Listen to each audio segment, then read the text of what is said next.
I feel like myself and many people just in general are in a point where they're questioning why they do things, why they speak a certain way, why they behave a certain way, and just noticing a lot more like patterns and loops in their behaviors.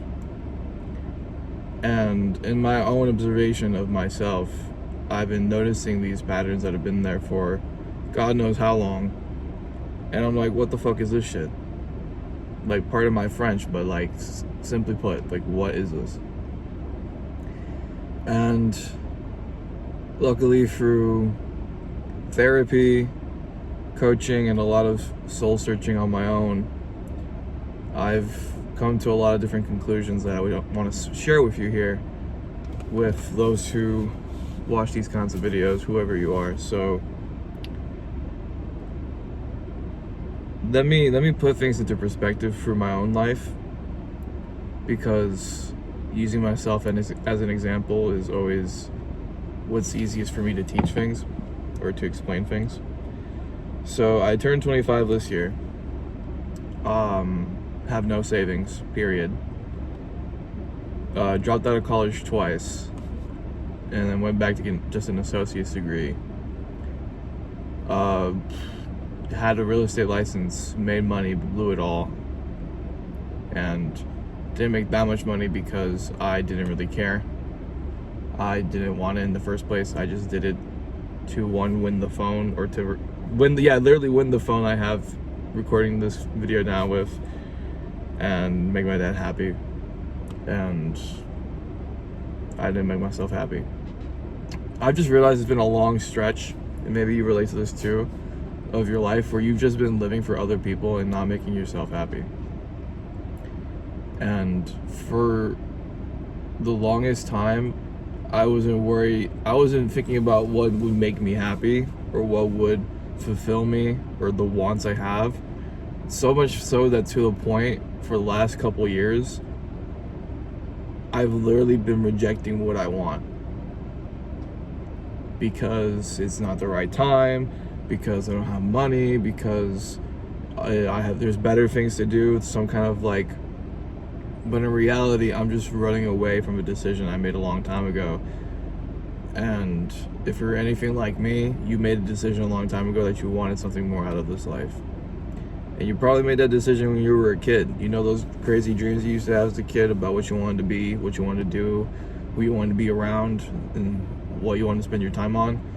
Yeah, no, those were legitimate. They weren't just fantasies. They weren't something that just to throw off to the wayside because you grew up. No, that was genuinely you. I think one of the most genuine versions of ourselves are when we were so without inhibitions when we were younger, because our brains, even though weren't fully developed, there was less things in the way of us reaching towards our soul, to our true core essence. Now, whether you are spiritual or not, I can put it, what's the word? Secular, whatever the word is, without like belief in whatever the bullshit that is. There was less things dampening your connection to self, right? Because when you were younger, you weren't worried about how people perceived you. And I'm talking like a kid, right? Like childhood. You weren't worried about how people perceived you. You weren't worried about how you came across. You weren't worried about whether you got a result out of something. It was only then when your brain started getting smarter and like more developed that you started growing further intellect and intelligence, that intelligence now made you more risk averse, more averse to many things. And if you've walked a similar path to myself in this modern era, as many just young people in general, you have succumbed to a different degree of human comfort seeking, where it's beyond just physical, it's psychological. And when you recognize that's where you're at and that's how you're operating from, you can't help but to get pissed off. Because look, man, like,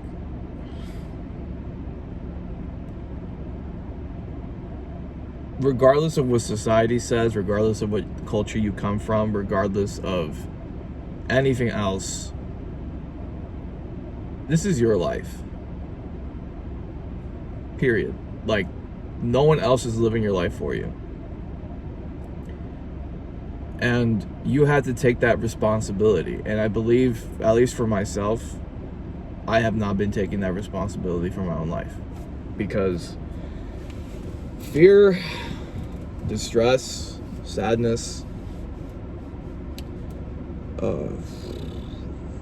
boredom, and not wanting to face discomfort. There's a love bug on my window.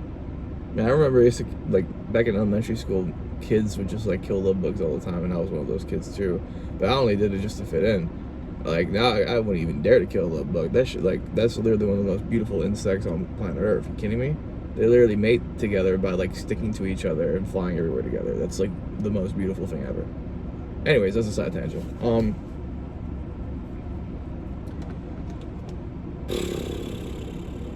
And I'm saying all of this because someone needs to hear this shit, you know? Even though, like, I'm probably talking to the aether and out of my ass right now to, like, absolutely fucking no one. At the end of the day, I'm helping myself at the same time, too, whether I had an audience or not. So, if I can help myself by making these videos and help somebody else on top of that, at least one person, that's amazing. But again, I'm digressing from the main point. Let me recollect my thoughts.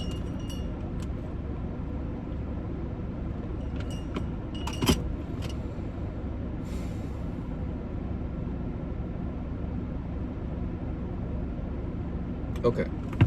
So, back to putting things in perspective. So, yeah, granted, my life, from the outside looking in, you could probably think it's shit, or at least from the inside, it feels like shit. However, in just the past 2 days, I've realized how much grace, love, and good people I actually do have in my life. And when I think about that, it reminds me of how everything else doesn't really matter. You know, people of old age who are, people of old age or close to like death, some of the things that they all say is like they wish they just had like spoken up, connected more, spent more time with the people they loved.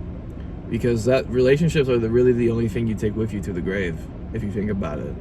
Like, in your dying moments, you're not thinking about how much money you made, or how many, like if you're a man, a straight man, how many women you fucking fucked, or got with, or dated, or if you're a woman, same thing, honestly, in this day and age. Or how much power or control you had. Like, all that shit flies out the fucking window once death is involved. Once you remember your mortality, you know, memento mori. I think it was the Greeks that came up with that, right? The Greeks came up with it for a reason. Shout out to the Roof, by the way, for instilling that in me. It's a friend of mine.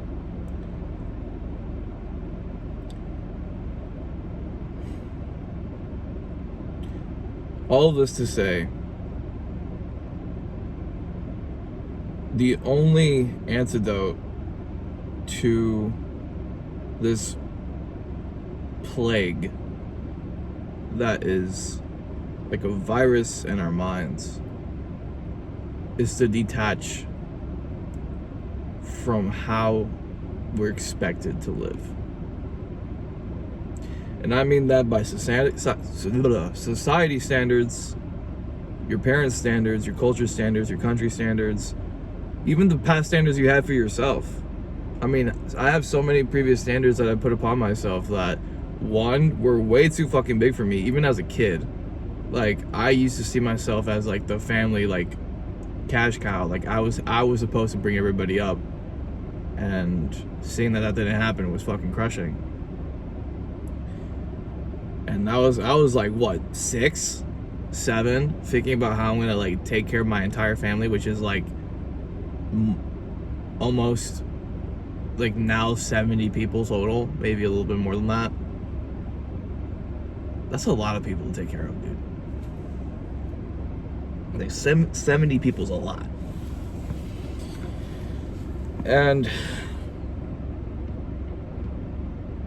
yeah, some of their standards to like they're just impossible, that simultaneously also keep you comfortable and trapped, because they're so impossible that you're always going to fail. So then you will always be in this constant loop of shame, self-abandonment,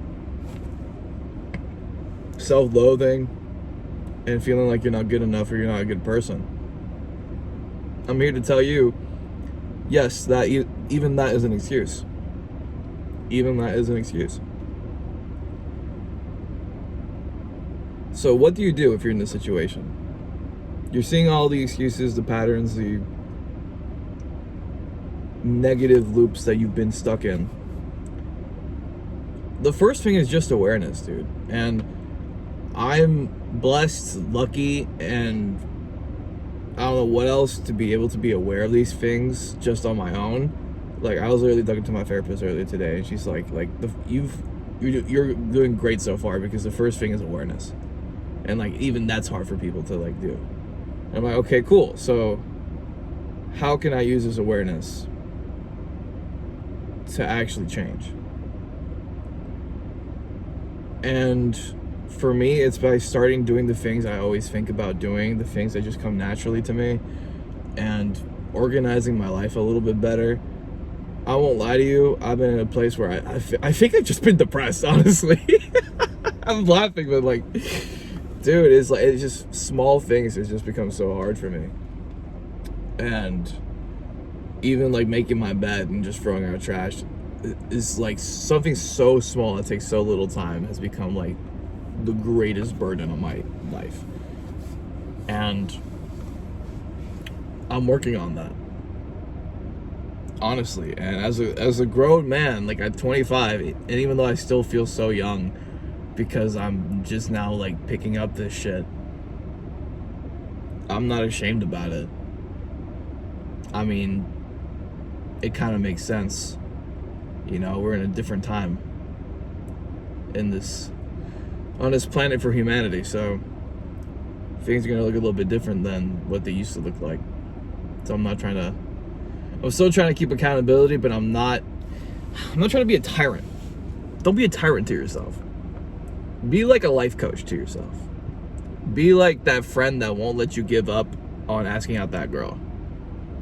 Be that friend to yourself that won't let you quit on that last rep in the gym. Be that friend that sees you crying and will console you and like even cry with you.